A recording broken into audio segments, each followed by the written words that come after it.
We good? All right, y'all. Live from the gorgeous Prince George's. This is the Shattered Illusionz podcast, man. And as you guys can see, there are no ladies here tonight or today. It's actually about noon right now. We're going to actually do an episode that has some kind of constructive value for you guys. It's not going to be a whole bunch of screaming and yelling and stuff like it normally is. We're just going to have a good time tonight, man. But before I get into that, I got my brother back on the platform.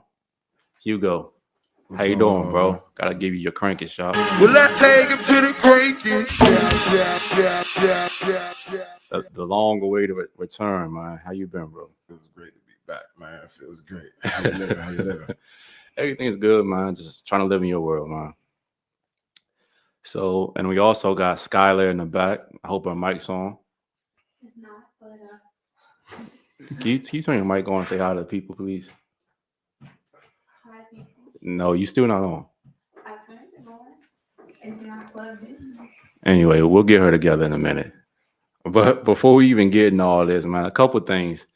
Make sure you guys continue to follow us on Instagram and TikTok. We've been growing at pretty good rates at this point. We have a lot of good content coming for you guys, man. More one-on-one interviews, more ladies and everything. It's going to be really, really good year for Shattered Illusionz coming up, man. So now, for our guest of honor. And I've been struggling with this lately, man, because I've dealt with a lot of things over the past couple of months, man. The one thing I want to reiterate on people is just make sure, give people their flowers while you can smell them, man. This is my cousin, good dude, mentor, making a lot of money. He gonna be humble about but he's not gonna say it, but I'll say it for him. Just a real good dude, man. So without further ado, I want to introduce my cousin, Jay Hobbs, man. Will I take him to the cranking? Yeah. Jay, how you doing, bro? I'm great. I'm happy to be here. It's just good to have you on here and everything, man, because like I said, we're going to actually bring value to guys today. I want to bring successful guys on here, let them know that, your dreams are possible. It is possible to be a black man and be successful. And people don't really know that this podcast wouldn't exist in its form without you. Because I called you maybe a year or two ago, and I told you I was thinking about starting this podcast, and I kind of shared with you, like, I'm kind of afraid of failing, not really doing what I want to do, and if I'm being honest. And he told me, he's like, man, look at you, man. He's like, you work out every day, you're doing what you got to do. Like, you're not going to fail. Just go out and just put your content out. We kind of had the conversation a little bit even before we got on the platform. So, man, I just want to say I appreciate you, man, and just for real, you've had my back, and I don't forget things like that, bro. So I appreciate it. Of course. So for the people who don't know who you are, I know who you are, of course. Yeah. But do you mind just giving us a quick little elevator pitch on who you are and what you do? Yeah, absolutely. So Jay Hobbs, originally from Cleveland, Ohio, 216 in the building. I graduated from high school and went down to Florida A&M University. Spent a few years there. You go, bro. Go ahead. Okay. All right. Spent a few years there and went through a business program, MBA. Graduated in 2006 and migrated up to the DMV area. Love the area. Stayed here. It's pretty much like my second home, if not my first by now. So it's a great area to be in. Practicing real estate. Originally started off my career in commercial real estate and commercial banking, and branched off and started my own company called the Hobbs Homes Real Estate Group. And we've been pretty successful so far. So looking forward to the future. A few big plans on deck. And, I'm really excited to be here, having an opportunity to see you shine. I appreciate that, cuz. Yeah. But do you want to go and just real quick before we get started with the actual interview? You were talking about something before we even got on here. You talking about going out the country. Oh, yeah. What's up with this, man? All right. So I've done a lot of traveling, and I'll give a lot of credit to my mother, just simply because she did a lot of traveling before I was even born. Kind of like, I don't know if that's in my DNA or if she just kind of like planted it there, in my mind growing up. But, we used to travel up and down the East Coast, and now I'm just in a situation of where I'm looking abroad.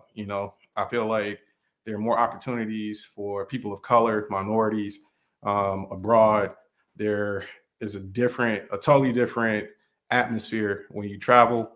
There are some things that I think we've grown accustomed to in the US that aren't necessarily normal across the world. And when you are able to step into a different culture, different country, you have an opportunity to see, essentially how I feel like the way you should be treated. Yeah, definitely. So you talking about moving, or you just at really? some point, yeah. So okay, like not on some retirement stuff, or like right now. Well, so I'm 40 right now, and I'm dead on looking at retirement. So I think like in the next 5 years is probably when I'll make a transition. But during these next 5 years, I'll be traveling the world. There are a few places that I want to consider. One is Portugal, the other is Panama, and the last one is Costa Rica. And the reason why is because those are areas that are probably easiest for Americans to be able to transition, and your dollar goes a lot further there. So me retiring here, let's just say I have X amount of dollars, I may be able to retire and let's say live comfortably for 10 years, right, without doing anything. But over there I may be able to live comfortably for 20 without doing anything, so I'm just really focused on trying to stack bread, build this company, and be able to live life the way that I feel like we should be able to, which is enjoyment and not necessarily work all the time. I want to be on a beach relaxing at some point. I feel like everybody's traveling now except for me, because even Hugo, you've been doing your thing the past couple of months too. Like what you did, Jamaica and some more stuff. Yeah, I went to Jamaica. Why? I went to Jamaica in August, and I went to Puerto Rico last month. How was that? Jamaica was fun. Yeah. So did you get your jerk chicken and everything that you wanted for a while? I went over there when we were like in like the neighborhoods, like authentic Jamaican side, and everybody was out there with the grills and cocoa bread, and everybody was so friendly and welcoming. It was a really good vibe out there. I see them little things I want to try where they like on the river with the rafts, and the guys I was on that. You did too. that? You did that? Okay, all right. Yeah. I'm gonna get there one day, man. Traveling ain't really been my thing, and I kind of want to talk about that too. It's like I don't know if it's that I'm just so comfortable just being comfortable that I don't want to branch out and do anything else, or I really love America. I just really don't think there's anywhere better in the world than America right now, in my opinion. And I could be wrong. I'm open to being wrong, but that's just my opinion. But to your point, though, Jay, like we were talking about earlier, I think thinking about maybe even having a second passport, additional residence, that might be a good idea, because unfortunately, America is going downhill right now, but that's a whole different conversation. But we'll say that for later. Right. So, Jay, man, just before we get to really into the interview and everything like that, kind of explain to us, like, what was it like growing up? Was your people like elementary school, all that good stuff? What was it like for you? Yeah, so I grew up in Cleveland, inner city Cleveland, so city boy at heart. But my parents are from the country. So my father's from West Virginia. My mother's from Florida, and that was a different type of upbringing, because ultimately they came from nothing. And when I say nothing, like my mother grew up in orange groves, helping out with picking oranges and things like that down in Florida. And my father grew up where he would tell me stories about this small shack that he would live in. It may only be like maybe twice the size of this room, to be honest with you. And he would tell me stories about how he would have to sleep with all of his clothes on. And I'm not talking about like just what he was wearing. He would pull clothes out of the closet to place on top of him, because there were holes in the roof, and there would be snow coming down, and he would wake up with a layer of snow over him. So he grew up out of that type of life. My mother grew up in that type of life, and they were able to really focus in on education and be able to transition themselves into, owning real estate in multiple states, being successful in education. My mother, she worked at the collegiate level as a professor, and my father was a principal in Cleveland Public Schools. And so, they had gone on to do some great things. My father was speaking at Harvard. I mean, this is a guy that came from backwoods West Virginia. I know you guys know about it. Yeah, definitely. So, he definitely set the example for me. The work ethic was always there. Because of that, I always remained humble because of that.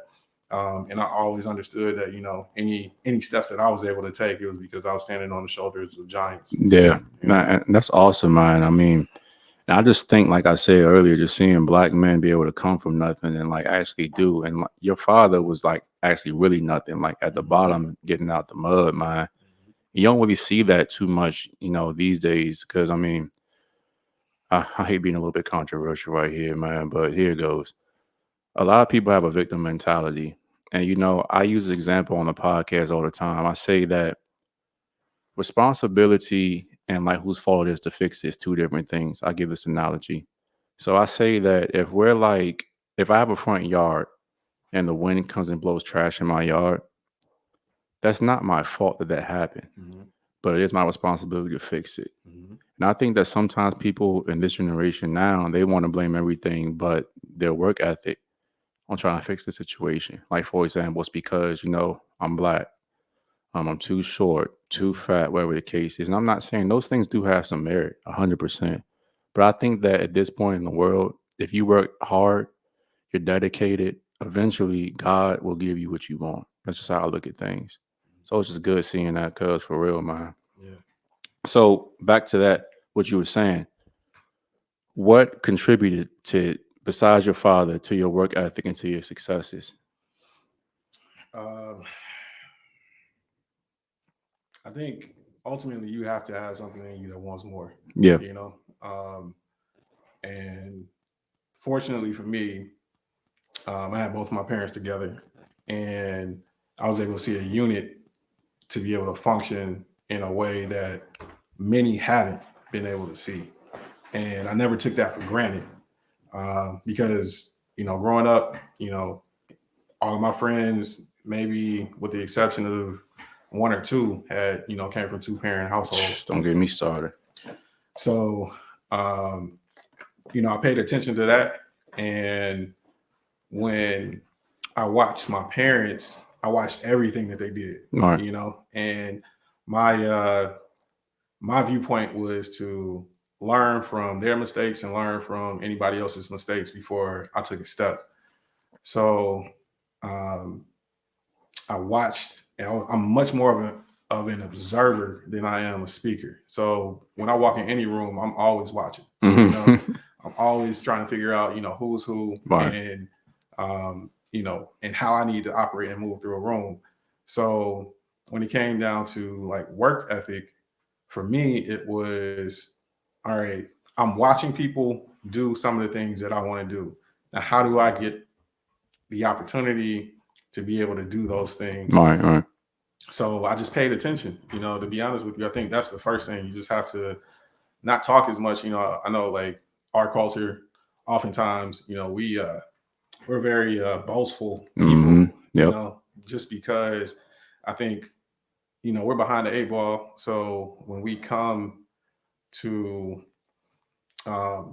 different points in life, we kind of want to shout it out, and say, exactly. hey, like let's celebrate. And I took a different approach to that, and it was really more so about, all right, how can I learn from someone and really be able to dial in on whatever it is that they're doing. And when I'm learning from you, how do I apply this to my life? And so I was the kid that would come home and I'd do my homework first. yeah. And my sister, she looked at me crazy, like, I'm trying to go play or whatever. And I was like, yeah, well, let me get this out the way so I can go play and I don't have to think about worry about it anymore. Yeah, right. You know what I mean? So it was that type of deal. And then, just kind of like watching, I'll be honest with you, watching BET growing up, I saw Diddy on, I don't know, maybe it was Rap City or something like that. And he was talking about being a mogul. Yeah. And that was the first time I heard that term. And I was like, all right, I want to be that. Yeah. So I just really started like digging in and trying to figure out, different avenues of entrepreneurship. And so I was definitely the kid in class, selling candy, selling. You sound like Hugo, man. Yeah, man. I was hustling, trying to figure it out. Yeah. And I took those business principles and just kind of like moved forward with it. But I was always interested in money because I felt like if I could understand money, then I'll be able to utilize it for whatever it is that I want Right. And I kind of want to prop that back to Hugo too, because Hugo, you did a lot of the like.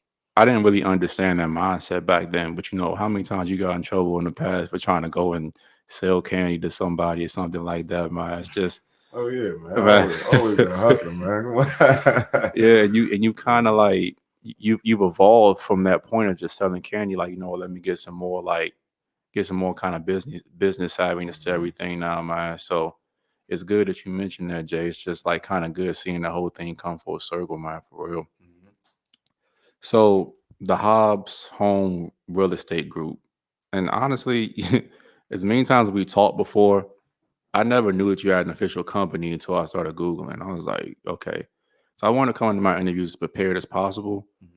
I didn't know you have like a whole website, the whole team, and you got everything. It's like a legit business. so like kind of talk to us about how you got that started and what was the inspiration behind starting it. The inspiration behind starting it was I got to a point in my career. So I wasn't always, well, at heart, I was always an entrepreneur. I always had something going on where I was making money for myself. Right. But, before I graduated college, I spoke to two of my mentors. One lived down the street from me, really, really successful guy.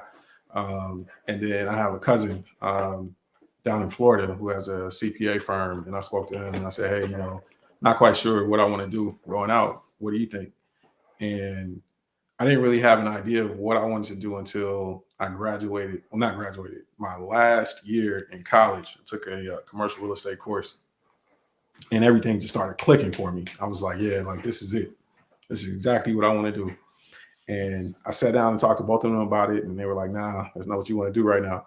So they suggested that I go into commercial banking and commercial real estate. The reason why is because I would be able to look at different business models and learn the strengths and weaknesses from them.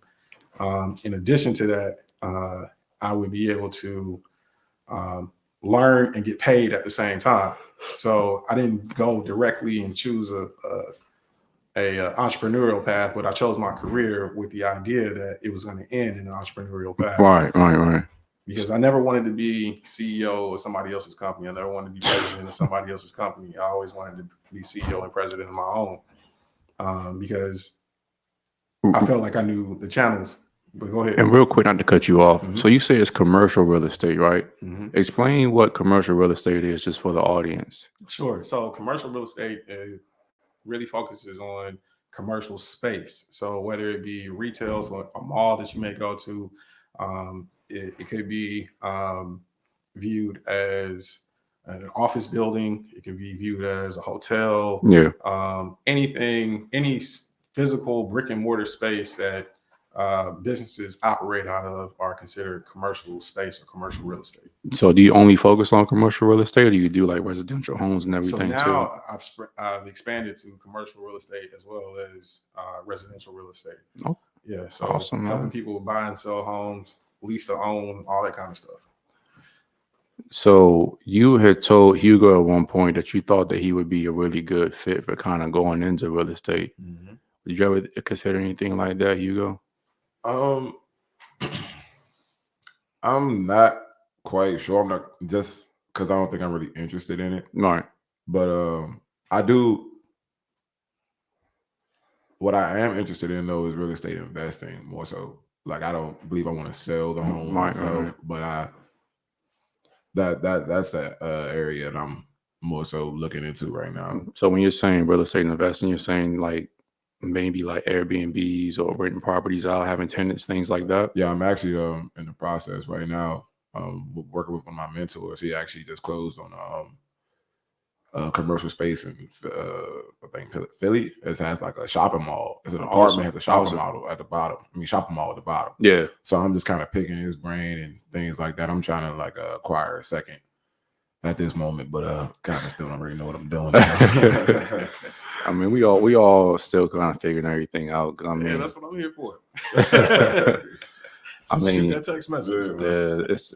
It's a lot, man. So, Jay, what do you think of maybe some soft and then some tangible skills that actually would make a good real estate person?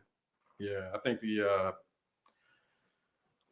depends on how you want to go into it. Right. So there are different avenues to real estate. You can purchase your own home, and build equity in that. And all equity is the difference between what you paid for it and the value of it when you sell. So you have that, and that could actually be a legitimate business move for people to buy something, wait a few years, and then just turn around and sell it. Then you also have development, where you can go in, you can find a property for a reasonable price, go in, renovate it, and then they call it fix and flip. So you renovate it and then you sell it for a profit. So those are like physical ways to engage in real estate. But then you also have the stock market, where you can be involved in what's called REITs, REIT, which is real estate investment trust. Right. Okay. Yeah. So where you're able to, so like, let's just say you all just mentioned a property that's being purchased in, is it Philadelphia? Yeah. Okay. So let's just say like the property is, I'm just throwing out a number there, $5 million, right?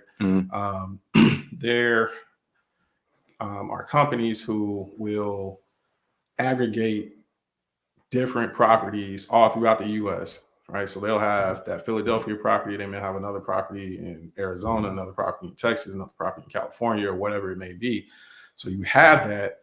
And then you also, as an individual, you have an opportunity to buy shares of those properties. So it's just like the same thing as buying stock. And when those properties fill up with tenants, whether it be commercial or residential tenants, and then you receive a portion of the profits from the revenue. So do they pay like dividends, like monthly? Yeah, Or you can definitely find companies that pay dividends. It's not really complex to get into. It's just a matter of identifying a REIT, REIT. And this leads me to my next question. It's funny that you said that. A lot of people that in our background comes where we come from. Not saying that being successful is not difficult. It is very difficult, but a lot of the things aren't. You just don't know. You're not aware. So, with that being said, if someone wanted to get into real estate and they had no idea, nothing, all the things you named, it could seem a little intimidating. To where you even square, like, I guess, zero in on. So if you had to redo it all over again, where would you start? Which avenue would you pursue? Great question. So if I had to do it all over again, one of the things that I would have done is, upon graduating high school, I probably would have pursued a real estate certification to be able to sell real estate, because that's the first step to really understanding transactions. So it's not about you going out and finding, a home to sell to someone. It's much more so about you figuring out what these contracts look like and understanding that.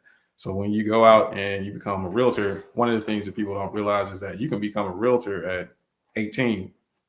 So in this area, if I sell a house, if I just sell one house, I can make anywhere between $15,000 to $20,000 just off of one. Yeah. So $15,000 to $20,000 as a college student, you balling. That's good. Yeah. Money. That's great money, man. That's taking care of a whole lot of things. And if you just sold one house a year, even if you sold a home that was, they got you $10,000, $5,000, it takes a lot of pressure off of you, to be able to move and navigate through college. And even if you don't go to college, like especially for people who are getting out of high school and don't know exactly what they want to do, that's something that you can go into that has a low barrier and sets you up for life to really understand like generational wealth. Right. So that's the first thing. You just really want to understand. You need a foundation for understanding how real estate works and operates. Once you do that, when you're in that field, you have to find a mentor, because usually your mentor has been in the field for a while. They'll know many more avenues in terms of real estate than you would. And then you can start having conversations. But ultimately, it comes down to people getting out of their own way. Like, you have to ask the question. Like, I think that's what holds people back. Like, people will sit back and they'll think about, all right, yeah, this is what I want to do, but I don't know exactly how to go about it. Well, first step is ask. I mean, Right. Google is your best friend. You know, what Sound like you're talking to me. real talk. Like Google is your best friend. You know, whatever question it is, and if you don't feel confident asking somebody, just type it in to try to figure it out. And once you get some type of an answer, then reach out to people. And one of the things that I try to stress is that, you know, although we're professionals, we're still real people. You Right. know, like Yeah. don't feel like whoever you're picking up the phone to call, like you're not equal to. Like I'm a man the same way that you two are, you know. So it doesn't matter that I know a certain amount of information in one topic. You guys may know, you know, information that I have no idea about, but it's just a matter of asking the question. And I want to come back to that too, because this is what Hugo and I had a real point of contention at one point in time. I'm of the mindset that it's 2022. Anything that you want to know, you can basically find it. But Hugo was more like, you know what, there's just some people that just don't know what they don't know, for lack of a better word. So they kind of can get a little bit overwhelmed by having so much information they don't start at all. Yeah. And I didn't want to hear any of that at first, but now I kind of understand where you're coming from. But with that being said, it's just like I do. it's like it's just like if you really want to find anything out, like for example, you went to this podcast. I didn't know anything about any of this stuff, like at all. And I'm not gonna lie and say that it is intimidating, because you be like, man, I don't feel like reading about white balances, cameras, and stuff like that. And it's just so much information out there that it does get overwhelming. But with that being said, if you want the job done, it'll get done. You know, the crazy part about it is we both softened on the other one's stance.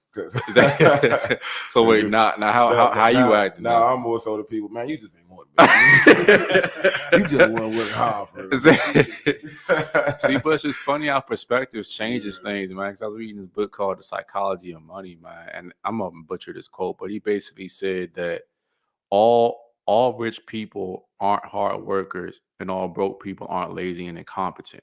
It was something like that, but it's very profound when I read it. It's just that there's a lot more nuance to life than we actually want to give credit for. And that's all I was saying with that. But again, I'm still on my side of the fence. I just came a little bit more of a neutral middle ground in that aspect. I actually think I came more to your side just as a, you know, like life experiences and stuff. I guess I'm starting to, rub elbows with different type of people. Right. And you can see the stark differences in people who, for lack of a better word, worth a damn, and people who are not.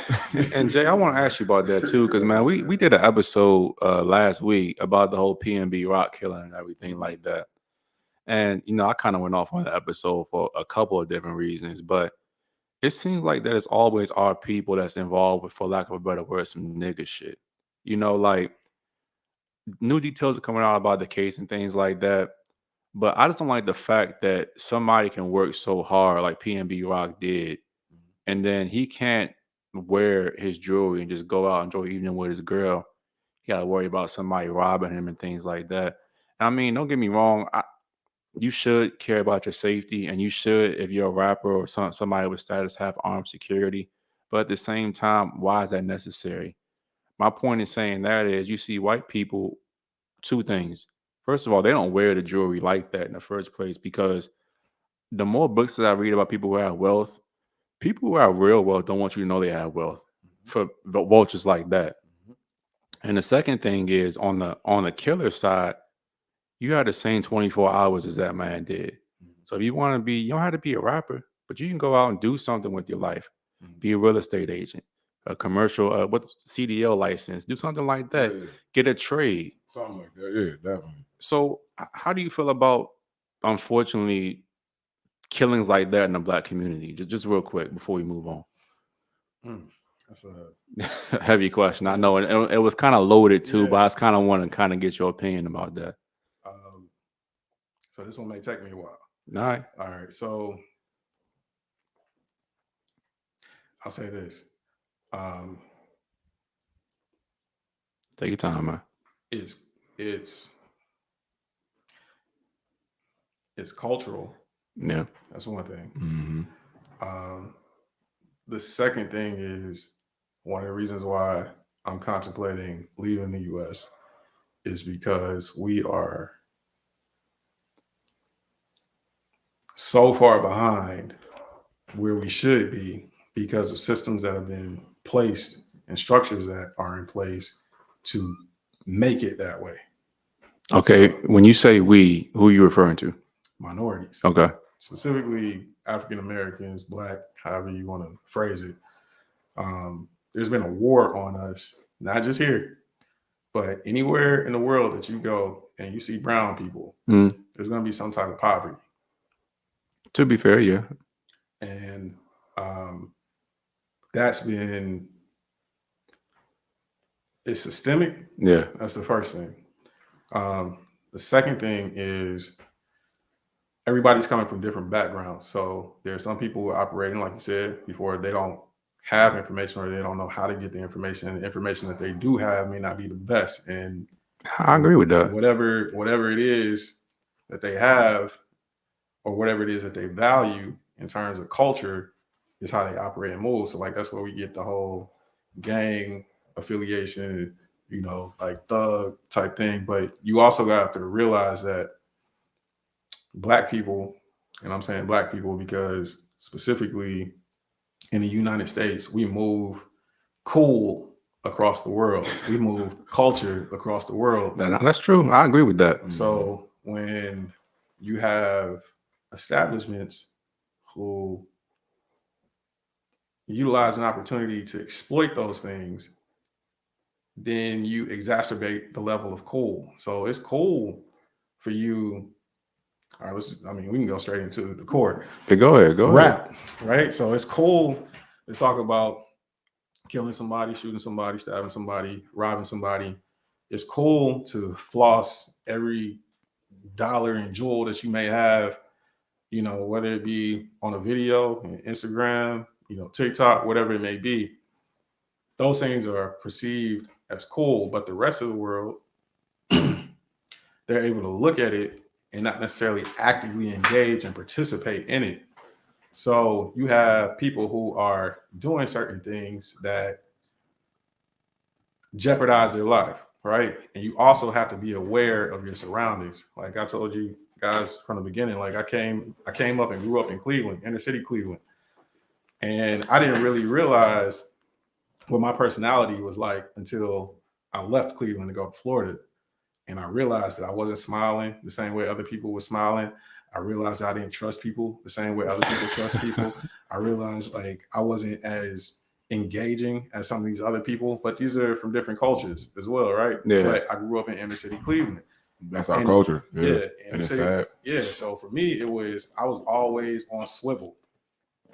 Like I told you guys before, like I'm much more of an observer, but I'm much more of an observer because of how I grew up and where I grew up. So I never knew what was going to happen when I'm riding, you know, what we call an RTA, which is a public transportation bus. You never know what's going to happen on that bus, you know, going from one side of the town. Like most of the time I was traveling from,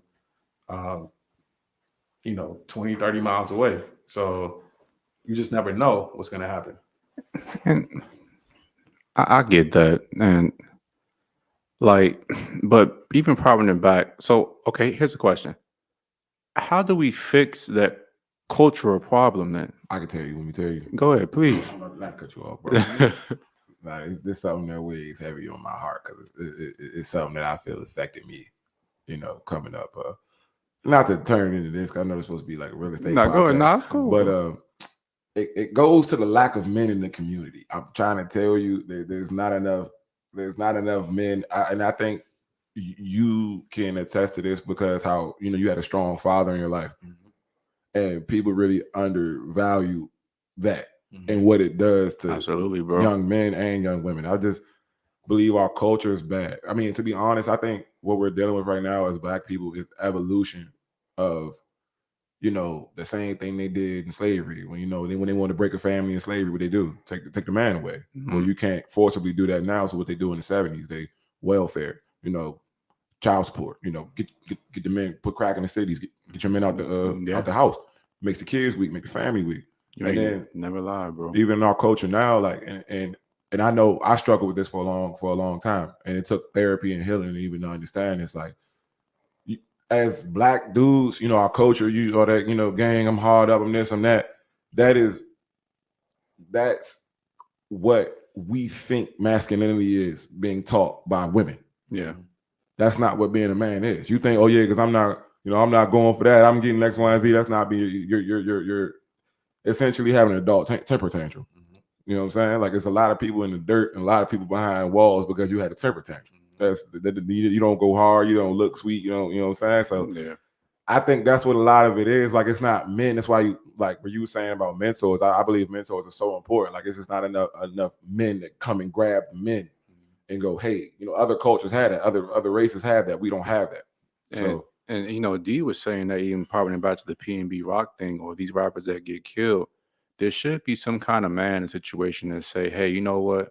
We don't need to move like this anymore. Like, you know what? You should have armed security. You don't got to be wearing this. If we're going to go here, I'm going to be with you, kind of thing. And even partnering back to the whole jewelry thing, I think that we're the only race of people, and again, not all, but most who have to wear their wealth to say, like, show them, hey, I got it. But what he said earlier was completely spot on. What he said, because we're so used from being behind the 8 ball that if you finally catch up, now I gotta tell everybody about it. And it's just that's bad. And thinking. I turned Skylar's mic on for a reason, because I'm gonna butcher this quote again too. But Tywin Lannister on Game of Thrones, he said something that's profound and stuck with me. He says, "No man that is king says I am the king." And was that it, Taylor? I watched that scene yesterday. Yeah, Skylar, go ahead. Yeah, I think it was pretty close to that. Okay, but the point. Jeffrey, I watched that scene yesterday. But the point is saying that is, if you are really a man and you feel confident in the way that you carry yourself, you don't have to have $100,000 AP on, 4 or 5 like necklaces on. I can look at you right now, and if I see you coming in a house like that, automatically know he's insecure. Automatically. And again, not everybody, but I would say the majority of people fall in that category. I'm sorry. So I think everybody has, like, some insecurities. Sure. Everybody, though. Sure. But yeah, I can see that. But like, I do think it's just like a cultural thing. I think it's just we just think the whole, it's like rat poison throughout. It's just like the blind leading the blind. Just everybody telling each other stuff that you have no business, and nobody else does. Like, no other race or people do that stuff. And I think just being a man is a multifaceted thing, because in my opinion, you can be a rich man, like money wise, but be poor in spirit, poor in soul, poor in friendship. You know what I'm saying? Or you can be a man that has a nice body, but your finances are trash. Or you could be a man that has a nice body and a nice car, wherever the case is, but a relationship with God is lacking. I think as a man, you should try to be the best that you can be in all four facets of your life, and that's mentally, spiritually, physically, and financially. It's just straight like that. So we kind of went on a tangent there, but I think it was a good conversation, man. So, Jay, back to you. Yeah.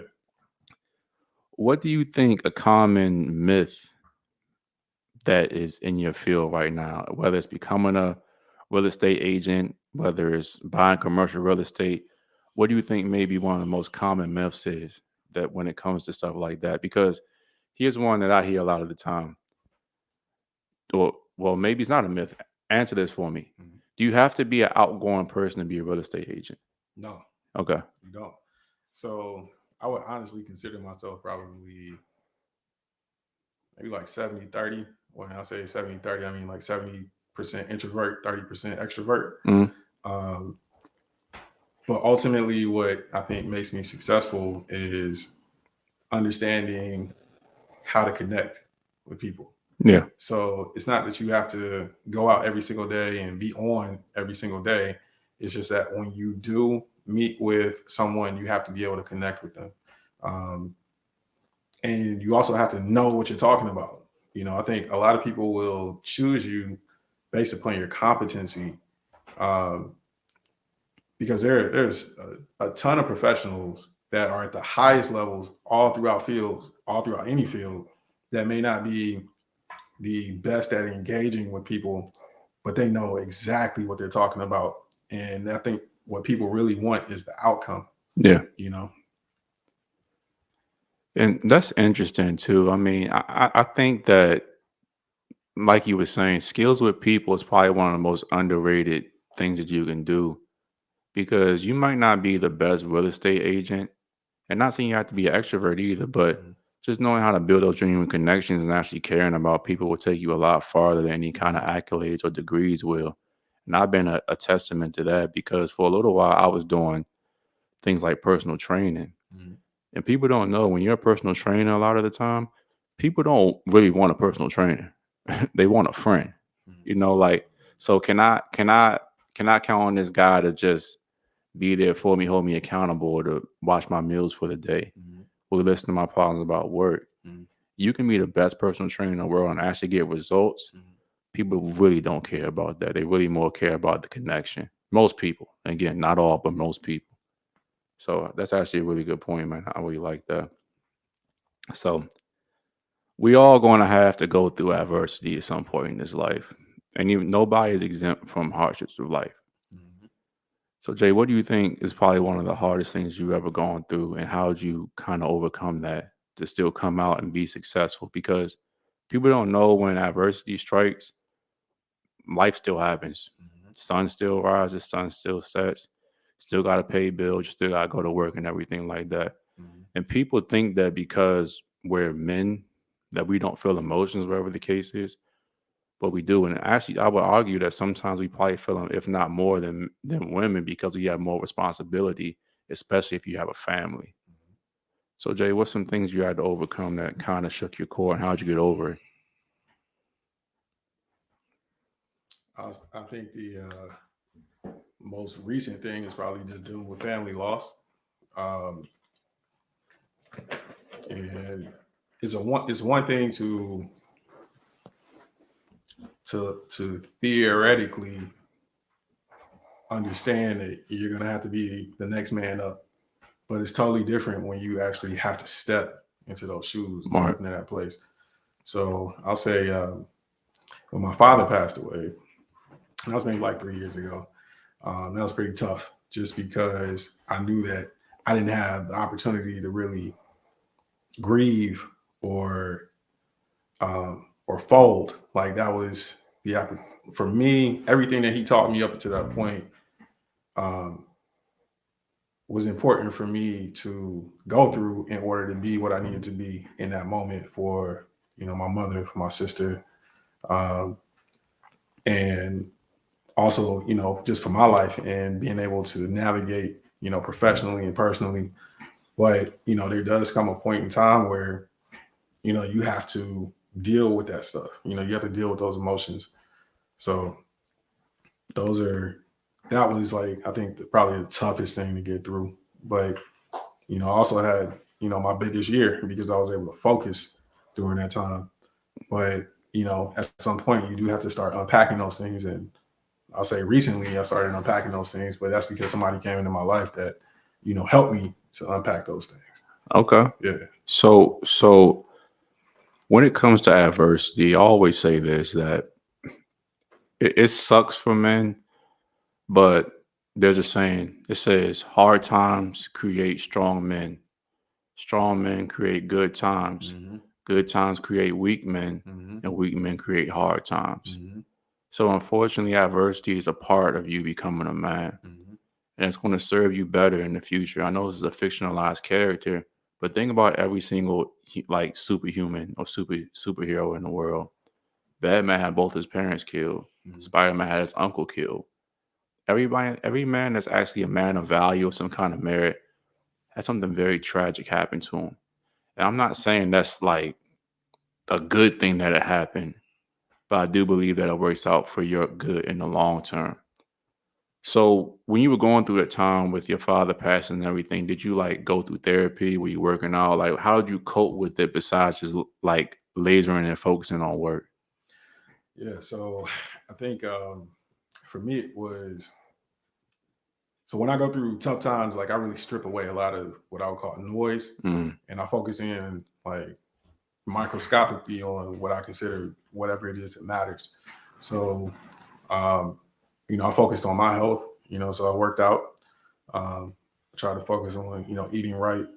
Um, I would check in with my mother constantly and, just traveling down to where she is to make sure that she's okay. Like these are things that you start to realize that are much more important than whatever else you probably had going on. So it's like stripping away a lot of that noise. And then I started focusing in on extended family, you know, and trying to make sure, you know, that we're straight, you know, as a whole, you know. So those are some of the things that I did and just kept moving. Because what you realize after a while, that I do think, I say this again, money, all four facets of being a man are important: the money, physically, financially, and all this stuff. That's important. But you also realize a lot of the time when you actually go back and reflect on things, the most important things, especially to me, have been the times I've been able just to like have with my family, laughing with my friends, a good vacation I went on, sharing intimate time with my woman. Those are things that have really been like really important to me when I reflect on things. Don't get me wrong, I still want to be successful. I still want to make as much money as possible, but they said, and I'm gonna butcher this quote again. I got so many quotes, I can pull them out for days, guys. I can pull them out for days. But it's like, enjoy the little things in life, because one day you'll realize those were the big things.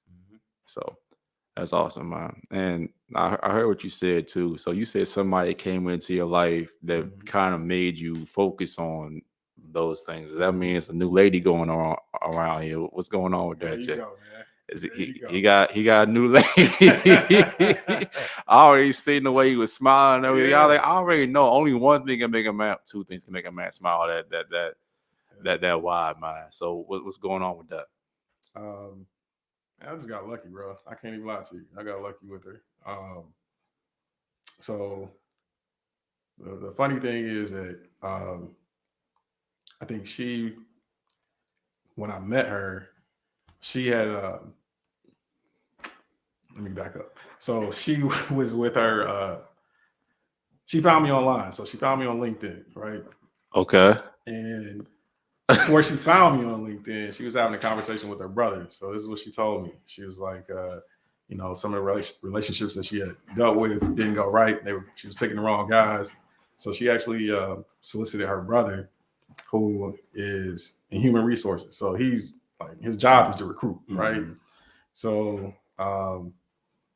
found me online, and you know, we had been talking for maybe, I'll say like a year or two, just back and forth, but never really linked up.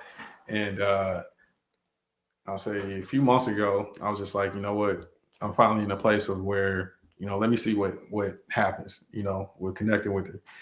So we connected, went out on a date, hit it off. And it was just one of those situations of where you come across somebody that can, like, they can see you, you know, like you can't really hide it. You know? And I think for most part, I just kind of move, you know, I move with the traffic of life, right? Yeah, okay. And she kind of slowed that down for me to say, you know, hey, you need to deal with this right here. So she's really good at like hitting those pressure points. And those pressure points were things that, you know, I needed to release. You know, I used to tell people all the time, like, man, I wish I could cry. Like, I wish I could cry. Like, but I was so programmed into my perceived perception of masculinity, of not being able to release. You know, it was, for me, it was just kind of like, you know, I just got to keep my head down and keep going. Right. Make sure everybody else is okay. And, you know, but at some point, you know, you got to put your head up and take a breath. And when you put your head up and take a breath, you know, and you're around people who care about you, they can see a lot more than you can. Like, one of the things I pride myself on is that, like, one, the people that I have in my life, like, I'm actually fans of. I'm a real fan of the people that I care about. So, like, stuff like that, like, I'm gonna champion this, like, social media. I'm pushing all this, not necessarily just because I'm on it, but now because I have, you know, your IG posts and all that kind of stuff, like, or IG name, I can start pushing. But I'm a fan of the people that I'm around and I care about. But I also feel like the people that I care about me. Exactly. You know, so when I do hear things from people, like, I actually listen, you know. But when you're moving and going through tough times, sometimes it's hard to listen, especially when you have to stay focused, because I felt like if I didn't stay focused, I'd break down.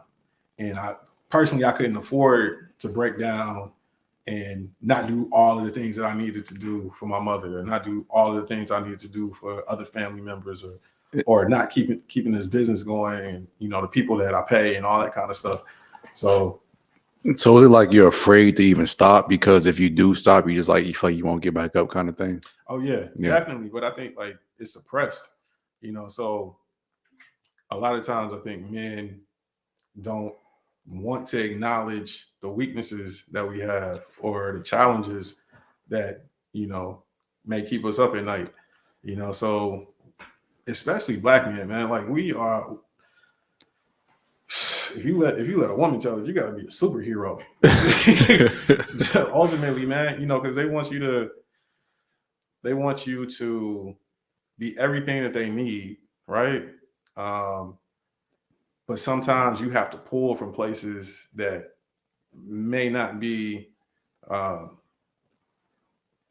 most stable to pull from in order to be that, until you come across someone who can see you and say, all right, well, I can feel in here where you can't, but let's talk about this, or let's bring this up to figure out how we can better handle it. Yeah, I'm trying to follow what you're saying here. Mhm. So say it one more time. You're like, so women want us to do what? So women oftentimes want you to be their superhero. They want you to be a protector. They Mm. want you to be a provider, right? Uh, And all of that is the core of who you are as a man. Like it should be the core of who you are as a man, right? yeah. So they want you to be that. They also want you to be fun, right? And in order for you to be fun, you got to be in a certain mood, emotionally. Come You on, gotta I'm be trying to pull it emotional. out. I feel some woman bashing coming. That's all. You see No, my ears no. are perked up. And No.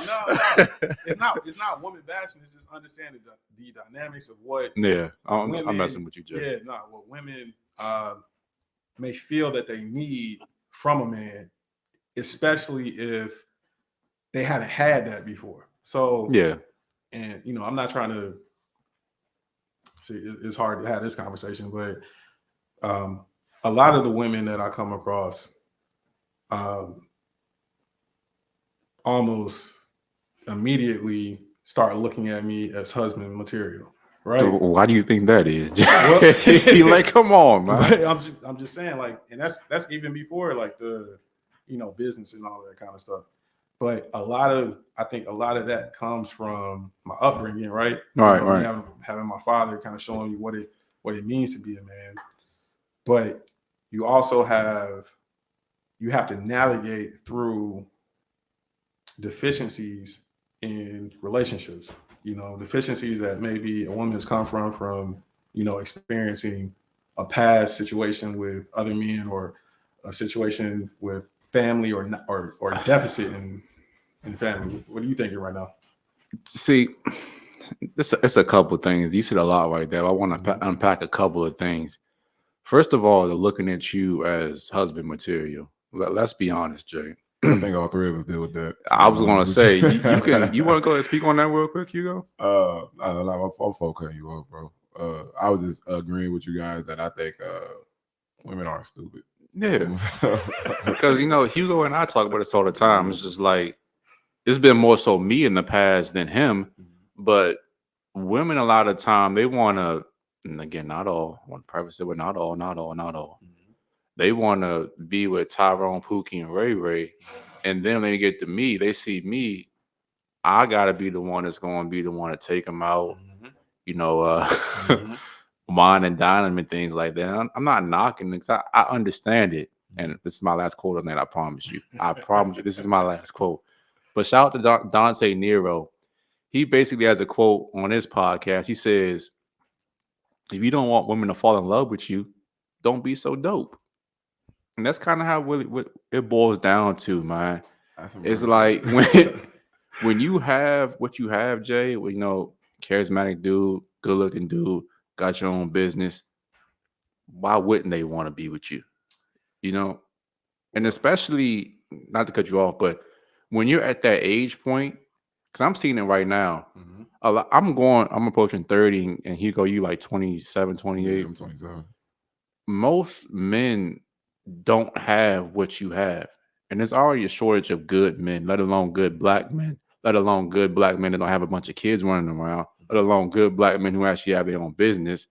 So when you talk about adding those numbers up, you're like, of course, you're like 101. I'm about to say, like, yeah, you can't. Yeah. So why wouldn't they want that from you? Seriously. Yeah, so I mean, I get that, but this is But here come a but. I mean, that's cool. But but I didn't notice it until 25, man. Like I was I remember, like, I'm just going back to high school just because it's simple. But I remember where you could just date for fun, man. You know, just have fun with the girl that you were dating. She wasn't thinking about marriage. She wasn't thinking about all these other things. In high school, of Right, course. in high school. Thinking about that. School. Like, I get that. Yeah. I get that. I totally get that. So when you're transitioning, you're still who you are, right? And sometimes you have to catch up to what the expectation is.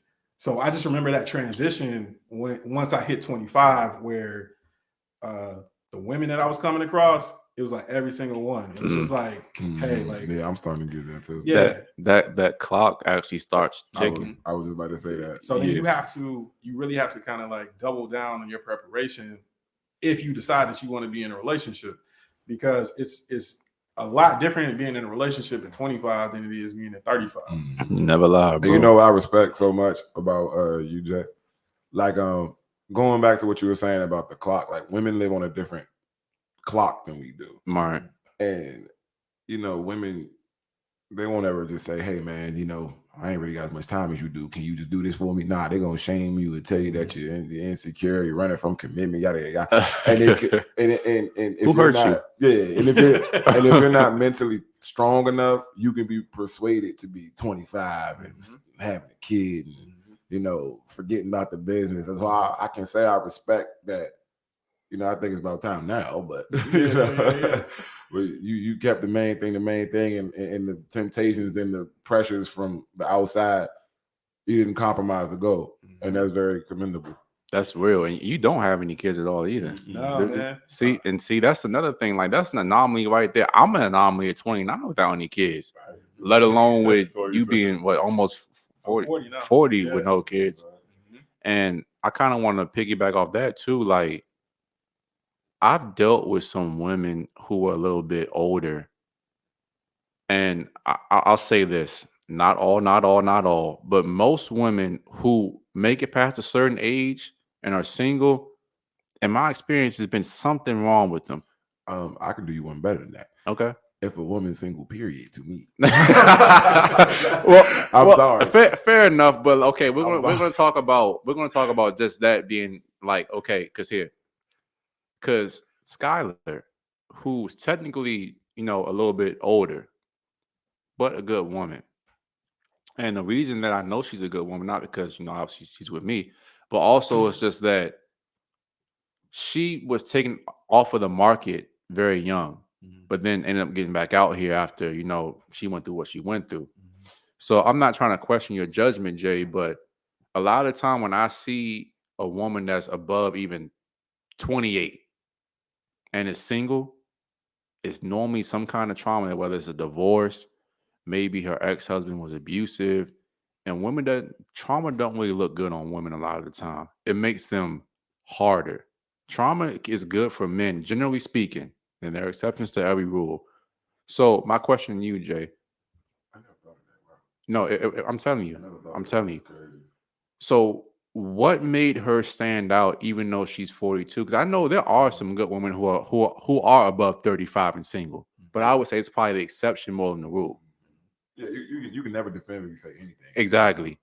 So how do you classify her as a good woman, and what made her stand out among all your other candidates? So the first thing is always going to be fit, right? you got to match, you know. Yeah. You know, whatever your likes and dislikes are. You know, if you go to church, they'll tell you, you know, you need to be equally yoked. Yep. You know, so you have that. So one of the things that I look for is, can you stand on your own without me? Like, do you need me or do you want me? And I want a woman who wants me, not needs me. You know, because ultimately, if you're standing on your own, then and I'm standing on my own. If we come together, obviously we're going to be stronger. Right. So that's the first thing. The second thing is me measuring how you care about me or how much you care about me. And the reason why I say that or how I look at it is, are you thinking of me when I'm not thinking of me? Can you predict some of the things that I may need? Are you willing to go out of your way? Hold on. Do I got an amen button on here or something? Yeah, man. So, are you thinking of me? Are you considering me when you consider yourself?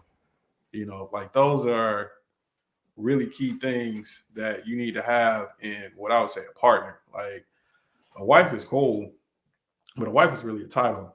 What you really need is a partner to be able to move through your life. Yeah. Go ahead. What's up? Go ahead, Hugo. Go ahead. I just want to say one thing. We gotta get these lights back on. I look like a barbecue rib. and two, I love when I used to always tell this girl I used to deal with, when me and her would like clash on ideologies about going away about things. Well, I'd be like, well, people who I would wake up tomorrow and be happy to be think like me, and people that. So I said that to say, I love when I don't have any preconceived notions or any type of hint to allude, and someone says the same thing as I do. So it just made me feel good about. All right. But you also know the signs of a girl that does stuff like that. You know what it really boils down to. And I'm gonna just say this. She belongs to the streets. And just keep it moving, man. Seriously. Yeah, but it's like so many women, and I guess nowadays, from my perspective, like he said, they don't do that. A woman only like considers you, I guess, when it comes to her as well. Like for her to like actually like I guess think about you unprovoked or actually like make you a priority. That's something that's very special. And also another thing I like you said, fit, because a lot of men see a woman and feel they have to conform to her, and you do whatever. You basically say, this is my show, this is my train, we can do a co-captain if we need be, but you got to fit into what we got going on. So it just seems, this seems like it's a good space to be a highly driven, focused man, and that's relationships have to fit that. Now I like everything's basically a big long-winded amen. Yeah, man. So anything else you want to say about your lady? Anything or? I just think not necessarily about. It is kind of about her, but when you're looking for, even if you're not looking for a woman and a woman presents herself, like don't rush. That was one of the things I learned when I was young, man, was to not get too eager, especially if she's attractive. And you also have to figure out what she brings to the table outside of the attractiveness. Because the first thing that's going to happen is you're going to look at her and say, yeah, like, I like that, right? Mm-hmm. And when you like that, there's a whole chemical reaction that goes on in your body that you cannot control. It's a part of your DNA. Like, you're supposed to like, whatever it is that she's bringing physically. But you also have to be patient enough to, what I call is just like watching it come in slowly. You have to pay attention to what she does, what she says, how she moves. The people that she interacts with. One of the most important things that I think a man can do is actually place himself around her friends. Her friends will tell you everything that you need to know about her. Her friends are a reflection of her. Yeah, you're a sum of how's the quote go? I said I was dumb and close, but you're a sum of the 5 people you hang around the most, essentially. So okay, these lights are giving me trouble, and I'm running a podcast. There's always something. So before we shut down, Jay, is there one question that you wish I would have asked you, and how would you have answered it? If you don't have anything, that's cool too. I'll pull something.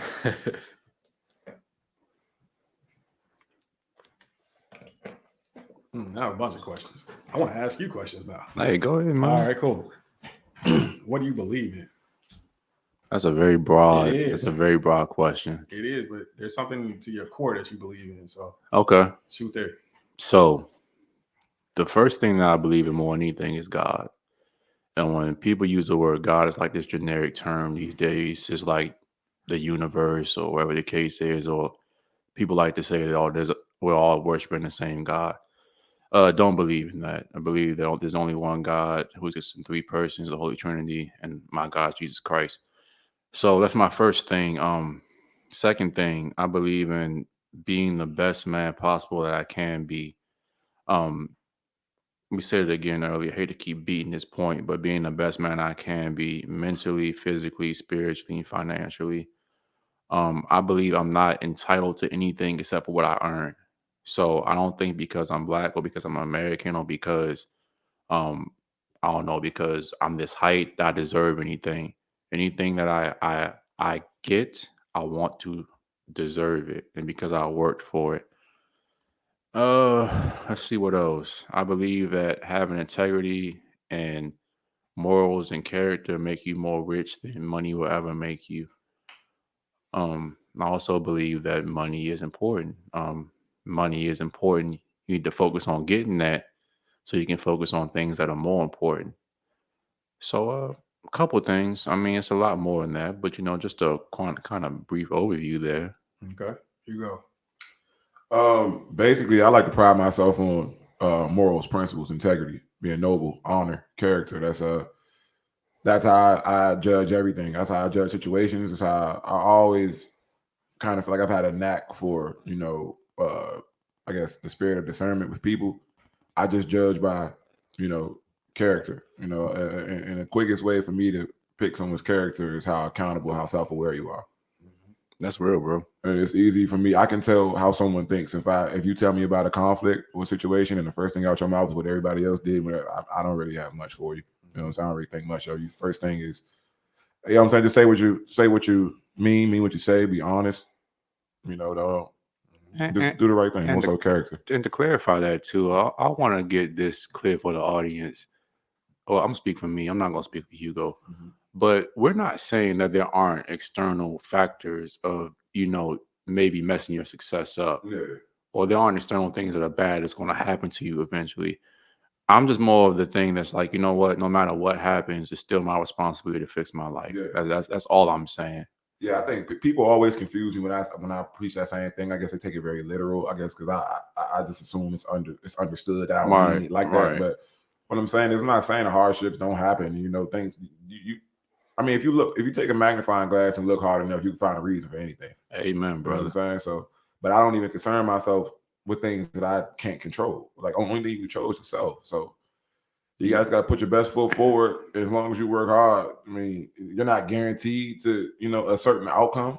But I've never seen a person who really, really busted their tail at something and something didn't break their way. I've never seen it. Exactly. I agree with that 100%. So, I mean, it might not necessarily be the thing that you want, but the old saying, shoot for the moon, land on the star. I mean, I two things my coach used to tell me back in basketball all the time. Two things are free, cost you nothing. Doesn't matter how tall, fast, strong, effort, and attitude. That's anybody can give you that. I mean, you know what I'm saying? You come with a good effort, come a good attitude, you'll be amazed. You'll get all the juice out your lemon. Everybody's lemon is different though, but you'll get all the juice out of yours. Anybody else got any more quotes tonight? Any more quotes tonight? Anybody? We've been some quoting dudes down here, especially me. That's all right, man. People need to hear it. A lot of the people that are going to be listening to this, man, at some point this is going to go into the millions of views. Oh man, that's the hope, man. That's definitely the dream. I'm gonna work towards it, and But man, anything you want to ask? Anything else you want to say, man? Yeah, man. I mean, for me, it's just really personal questions about you guys right now. I want to get a better understanding of how you think, because there's some things that I want to do with you and the rest of the family moving forward. Oh yeah. Have you thought about what you want your legacy to be? And if you have, what does that look like for you? That's a great question, man. You got me thinking a little bit too much on a Saturday afternoon. But man, honestly, my legacy I just want to be remembered as a man who was a servant. And first of all, a servant of the Lord. And second of all, serving the people. And when I eventually do pass on, you don't have to give me no big elaborate funeral. You don't have to like make a statue in my honor. Just make sure that, like you told me a long time ago, whatever I do for you, just pay it forward. That's all I want done. I don't want anything else. And when I do eventually have a family, I do have children. And we should have talked about that too. Is just basically making sure that when you actually do pass on, that everything's in a row, ducks are in a row, so to speak. Because I've noticed, especially in the Black community, and hate to keep speaking on that, but that's my only perspective that I have. We don't like talking about death, and I think it's asinine not to talk about that when it's something that's going inevitably going to happen. So, with that being said, I want to make sure when I do pass on, leave a couple million for my family, and I want everything taken care of. So when I do pass, all you gotta do is worry about grieving me, not how we gonna pay for this, not what he want done with this, and just the Lord willing that I have enough time that I have all that stuff in a row for me. So to answer your question succinctly, just want to be remembered as a servant. I just want to make sure my family's good moving forward. That's it for me. Hugo. Well, that's a good question. When I think about that, I don't. Well, past couple of years of my life have been kind of like, I want to say like a roller coaster. I feel like I've changed a lot in some good and bad ways. And to answer your question, when I think of legacy, I think legacy is derived right from family. You know what I'm saying? Like, no one really remembers how much money you got. You know what I'm saying? You only really remember the people that you touched. You know, your stories live on, your cash don't live on, your stories live on. Yep. You know, things like that. And to go back to what I was saying earlier, in that time, I've fallen off from, you know, getting close with people and talking to people. I'm very secure. I buried myself in, you know, trying to be what I wanted to be, or trying to change my life because it was going the way I didn't want to. And I'm starting to see residual effects of that elsewhere. So I want my legacy to, you know, be about the people that my relationships, because I don't really have too many of them. Like, and that's something that I want to work on. I want to get back closer with my family. I want to get, you know, show more love to people. You know what I'm saying? I think I want to just be looked at as a man who, you know, took care of his people, you know, did the right thing. And like TK said, you know, just, hey, if I can't leave some money, man, I will. Nah, man, we all gonna make sure our family's straight. But I mean, assuming that we all passed and, you know, in our appropriate times, and the Lord lets us live a long, prosperous life, a couple of mil might not be anything the time we pass. A whole different conversation, though. But Jay, man, this has been incredible, man. You're welcome back at the platform anytime, man. Maybe even one day we get you down here with some ladies or something one day, man. I'm all for it. I just know it gets a little bit ratchet down here sometimes, but you know, that's what we gotta do to keep the people entertained. Yeah, I got one last question for you. Go ahead. For the people watching, I know it's like a 18, 20-year-old watching, man, I'm never gonna be able to buy a house. It just look, I don't know what's going on with that. Hey, what's the steps, man? What you need? Off the top of your head. It's actually great. So here's the thing. You need so there's a rent to own program. You're probably renting already, right? So there's a program that I lead where you need just a 580 credit score. It'll give you the opportunity to build your credit in addition to saving money for a down payment for a home, but also get you in the home at the same time. So the home that you're renting is the same home that you could buy in, you know, anywhere between 1 to 3 years, 1 to 5 years. So we have a really good program for that. In addition to that, there are so many different programs depending on where you live. It doesn't matter where you are in the nation. There's so many different programs that can help you with down payments, that can help you with closing costs, that can help bring your interest rates down. But ultimately, what you need to do is contact a realtor. It doesn't have to be me. It could be anybody that you're comfortable with, but you need to contact a realtor to get an understanding of what programs are in your specific area that can help you be able to get into a home. So in Maryland, because I'll just go there because that's where we are today. You can look at the Maryland Mortgage Program. They have assistance where it can help you pay off your student loans. They have assistance where they can provide you with down payment funds in order to be able to purchase. So people think that, you need to have tens of thousands of dollars to be able to purchase a home, and that's not the case anymore. It's just a matter of you pairing up with a realtor, again, someone that you trust, and that you can have a conversation and say, hey, like, this is where I am. They should be able to partner you with a lender, and that lender will let you know all of the programs that exist for your specific circumstance. So there's no reason that you shouldn't at least look at trying to purchase a home, because whether you want to buy it outright or if you're already renting, you may as well rent and essentially pay yourself while you're renting to be able to purchase a home. So you have different options out here. And I know we were trying to wrap it up, but it sparked my brain a little bit. So, and that's a great misconception that a lot of people think. And that's what I thought too at first, that, buying a home was such a daunting task and you needed all this, and you really don't. And I guess that's my fault for asking, like, I guess a closed-ended question more so at first, because there is no one way. I asked you as if there was like you have to have boom, boom, boom, boom, boom. So basically your answer is more so, I mean, everybody's situation is different. Every area is different. It's more than one way to skin a cat these days. So you can do it. Yep. Yeah, that's definitely good. And would you say, I remember one time we went out to eat, and I believe you said this, but I'm not sure. Tell me if I'm wrong or not. Real estate is the most efficient way to wealth. Yeah, so you got 4 ways to build wealth, right? One is, I'll say, entrepreneurship, which is owning your own business. The other one is the stock market. The third one is inheritance. I didn't have inheritance, so some people will, where you can just inherit wealth. And then the fourth one is real estate. So, man, I wish we would have talked about this, but the new form of real estate that you guys need to keep your eyes on in the future. And I hate that this is at the end because everybody may not make it to the end. But if you're still here, look at the metaverse. The metaverse is going to change the game when it comes to real estate. You'll be able to purchase real estate in the metaverse. And I think that that's going to be the future to be able to generate wealth. Jay, now we're gonna have you back, man, because that's got into some I good stuff. know. Podcast. And listen, I would keep going. I swear I would, but these lights are blowing me, man. I'm a perfectionist. It's just like we all look like he's a barbecue.